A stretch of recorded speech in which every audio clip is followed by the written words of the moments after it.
2 BHK fully furnish flat 140 વારનો આ flat છે. 1.5 વર્ષ જૂની સ્કીમ છે. એઝ ઇટ ઇઝ જે પણ દેખાય છે બધું રહેશે. 6 આઇટમ ઓનર લઈ જવાના છે, જે હું તમને કહી દઉં છું.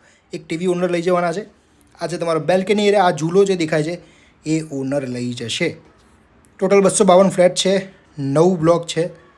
7 માળની સ્કીમ છે. આ કિચનમાં જે ફ્રીજ દેખાય છે એ ઓનર લઈ જશે. આરો લઈ જશે અને સામે વોશયાર્ડમાં જે વોશિંગ મશીન દેખાય છે એ ઓનર લઈ જશે. આ સાઈડ આવે છે તમારો ફર્સ્ટ રૂમ. સામે જે એસી દેખાય છે એ ઓનર લઈ જવાના છે. 6 માળનો ફ્લેટ છે. હવા ઉજાસ બહુ જ સારી રહેવાની છે. 6 માળનો ફ્લેટ છે. 7 માળની સ્કીમ છે. આ સાઈડ આવે છે તમારો સેકન્ડ રૂમ. અલોટેડ પાર્કિંગ તમને મળી જવાનું છે અને એમ્યુનિટીઝ બહુ જ સારી છે. આ સ્કીમમાં રહેવાની તમને અહીંયા મજા આવશે. ફૂલી ફર્નિશ છે. 6 આઇટમ મેં કીધી એ ઓનર લઈ જવાના છે. આ સ્કીમ પ્રાઇસ છે 60 લાખ રૂપિયા, સ્લાઇટલી નેગોશિયેબલ. આજે જ અમને કોન્ટેક્ટ કરો. Padmavati estate, we offer homes, not just properties.